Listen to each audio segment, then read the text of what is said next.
कभी मैं कभी तुम का 24वां एपिसोड इतना शानदार है दोस्तों, मतलब रिव्यू करने में भी मजा आने वाला है। आपने अभी तक नोकझोंक देखी होगी, लेकिन आज तो भैया प्यार झलक रहा था दोनों के बीच, मुस्तफा और शर्जीना के बीच। देखो, दूसरी तरफ अदील की स्टोरी भी चलती रहती है, मैं उस पर ज्यादा बात नहीं करूंगा क्योंकि मुस्तफा और शर्जीना की वजह से ही मैं ये शो देख रहा हूं, तो आपको यार थोड़ा सा एडजस्ट करना होगा। एक दो लाइनें बता दूंगा दिल के बारे में, लेकिन आज जो हुआ वो काफी मतलब शानदार था। जब उनके माँ बाप आते हैं शर्जीना के, कहते हैं कि भाई मुस्तफा शर्जीना चलो घर चलो, क्या गंदगी में कूड़े के ढेर में रह रही हो। तब मुस्तफा कहते हैं कि देखिए, अगर आपको ले जाना है तो अपनी बेटी को ले जाइए, मैं यहीं रहूंगा, जब मेरी हालत ठीक हो जाएगी तो मैं अपनी वाइफ को वापस लेने आ जाऊंगा। तो तब शर्जीना कहती है कि ये क्या बात हुई, मैं कहीं नहीं जाऊंगी, मैं मुस्तफा के साथ रहूंगी, हम खुश हैं और धीरे धीरे हालात ठीक हो जाएंगे। तब क्या होता है कि भाई अब वो चले जाते हैं उनके माँ बाप। तब लेकिन मुस्तफा के दिल में ना थोड़ी सी चुभ जाती है वो बात। वो कहते हैं कि यार शर्जीना, तुम्हारे माँ बाप जलील करके चले गए, मुझे ऐसा कह के चले गए, और वो कचरा मुझे ही कह रहे थे, कूड़े के ढेर जो बात कर रहे थे मुझे ही कह रहे थे कि मतलब मैं कचरा हूं। तब शर्जीना बड़े प्यार से समझाती है कि ऐसा नहीं है, अब्बू हैं, मेरी फिक्र कर रहे थे और कुछ नहीं। तो कहता है कि तो क्या हुआ, मतलब तुम अगर अपने माँ बाप के घर नहीं जा रही तो इसमें मैं क्यों जलील हो रहा हूं, तुम क्यों जिद कर रही हो, तुम चली जाओ ना, जब हालत ठीक हो जाएगी मैं लेने आ जाऊंगा। कभी मेरे माँ बाप जलील करते हैं, कभी तुम्हारे माँ बाप जलील करते हैं, ऐसे नाराज हो जाता है और पलंग पे कील विल ठोकने लग जाता है। ठीक है, शर्जीना आती है कि भाई बैंगन वैंगन बनाए हैं। अब देखो दोस्तों, जब वो वहां पर रहते थे अपने पुराने घर में, तो वहां पर तो कोफ्ता, शाही बिरयानी, पता नहीं क्या क्या, शाही पनीर सब बनता था, नॉनवेज भी बनता था। यहाँ आने के बाद आलू बैंगन बन रहे हैं, तो शर्जीना बड़े प्यार से कहती है कि बैंगन बनाए, आ जाओ खा लो। तो भाई मुस्तफा कहते हैं कि मेरा सर तो खाओ मत तुम और जाओ।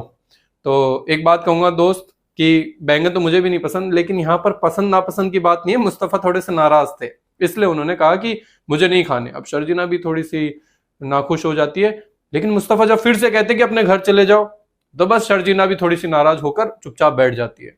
अब मुस्तफा कहते हैं यार शायद ज्यादा बोल दिया। वो जाते हैं शर्जीना के पास और कहते हैं कि खाना खा लो चलो। शर्जीना कहती है भूख नहीं है मुझे। मुस्तफा कहते हैं मुझे तो है।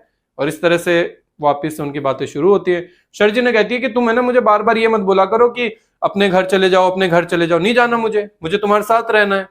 भाई हो सकता है कि तुम रह लोगे मेरे बिना, लेकिन मैं नहीं रह सकती तुम्हारे बिना। भाई क्या लाइन थी ये। उसके बाद मुस्तफा कहते हैं कि उफ, मैं भी नहीं रह सकता तुम्हारे बिना। दोस्तों क्या मोमेंट था वो दोनों का। लव स्टोरी मतलब दिख रही थी, भले ही ये शादी मजबूरी में थी, लेकिन अब प्यार होने लगा है। वो नोक झोंक से आगे बढ़कर अब थोड़ी सी उनकी रोमांटिक बातें होने लगी हैं। खैर, इसमें काफी लोग रोमांस ना ढूंढ पाए, लेकिन यार ये छोटी छोटी चीजें हैं ना, जब आप किसी चीज को मतलब एक साथ उसको समझौता कर रहे हो और फिर आगे बढ़ रहे हो, तो ये सब चीजें भी बड़ी अच्छी लगती है। तो मुस्तफा कहते हैं कि मैं कुछ ना कुछ कर लूंगा, है ना।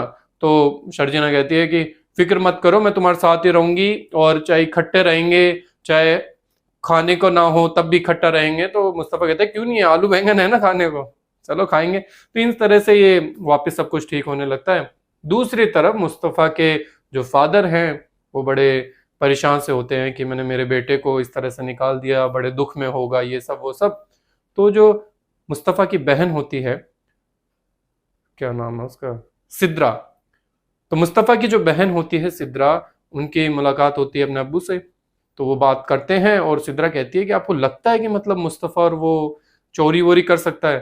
तो उसके बाद जो अब्बू कहते हैं कि नहीं, मुझे नहीं लगता वो चोरी करेगा, लेकिन मैंने इसलिए उसके साथ इस तरह का व्यवहार किया ताकि जो रुबाब है वो पुलिस को ना बुला ले। इस वजह से मैंने भाई उसको ऐसे इस तरह से निकाला, और मेरे पास तो इतने पैसे भी नहीं है कि मैं पुलिस से छुड़ा पाऊं। तो मतलब ये तो साफ हो गया कि जो मुस्तफा के अब्बू हैं वो अपने बेटे को चोर नहीं समझते, बस वो पैसों की ताकत की वजह से हार गए। उन्हें लगा कि रुबाब कोई बड़ा एक्शन ना ले ले।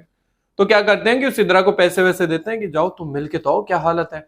अब भाई सिद्रा वहां जाती है, जैसी गेट खोलते हैं मुस्तफा भाई और कहते हैं कि भाई तुम क्यों आ गई यहाँ पे, चली जाओ यहाँ से, और आज तो आ गई हो, आज के बाद मत आना। मुस्तफा और ज्यादा बात भी नहीं करते और साफ कहते कि भाई तुमसे कोई नाता नहीं है। मतलब जिस तरह से उन्हें निकाला, वो भी चोरी के इल्जाम में, तो मुस्तफा बड़े नाराज है और निकल जाते हैं वो। फिर उसके बाद शर्जीना के साथ बैठती हैं सिद्रा, फिर वो काफी देर बात करते हैं, और वो जो पैसे मुस्तफा के फादर ने भिजवाए थे वो शर्जीना मना कर देती है कि नहीं हम नहीं ले सकते, बाकी बड़े प्यार से उन्हें वापस लौटा दीजिए। अब रात के भाई 2-3 बज गए और मुस्तफा अपने लैपटॉप में लगे हैं भैया अपना काम करने में। शर्जीना की आंख खुलती है कि भैया ये कौन टक टक टक टक करने में लगा जाता है, मुस्तफा तुम अभी तक सोए नहीं। मुस्तफा कहते हैं कि यार काम ज्यादा है, तुम सो जाओ, मैंने तो इस वजह से किवाड़ भी इतना बंद बंद नहीं किया ताकि तुम्हारी नींद खराब नहीं हो जाए। सोच रहे हो मुस्तफा के मुंह से ये सुनने को मिल रहा है, जिसने शुरू के एपिसोड देखे होंगे वो बंदा, उसको कुछ फर्क भी नहीं पड़ता था कि शर्जीना क्या कर रही है क्या नहीं कर रही है, लेकिन अब देखिए केयरिंग इसे कहते हैं। रिश्ते में आगे बढ़ते बढ़ते कई चीजें वो सीख चुका है। अब यहाँ पर क्या होता है कि शर्जीना कहती है चाय वाय बना लो, थोड़ी सी ऐसे मजाक में कहता है, तो मुस्तफा कहता है अरे नहीं भाई, तो कहते हैं शर्जीना कहती है मैं तो बनाऊंगी, तो कहते हैं चलो ठीक है थोड़ी मीठी रखना। तो आज का एपिसोड ठीक लगा मुझे, अच्छा था। अब नेक्स्ट एपिसोड का इंतजार करते हैं। आपको कैसा लगा हमें कमेंट करके बताएं। इनकी लव स्टोरी तो बढ़िया लगी, और अदील की अलग ही वहां कुछ चल रहा है, वो अपने ही जो रुबाब है उनके बाप के बिजनेस को खराब करने में लगा है, किसी दूसरे बंदे से हाथ मिला लिया है और खुद की शिपमेंट रुकवा रहा है, पता नहीं क्या क्या कर रहा है वो, उसकी अलग ही मतलब लाइफ चल रही है। और सब चीजें तो मैं आपको बता चुका हूं। आपको एपिसोड कैसा लगा हमें कमेंट करके बताएं। बाकी खबरों के लिए देखते रहिए शार्प बुद्धि।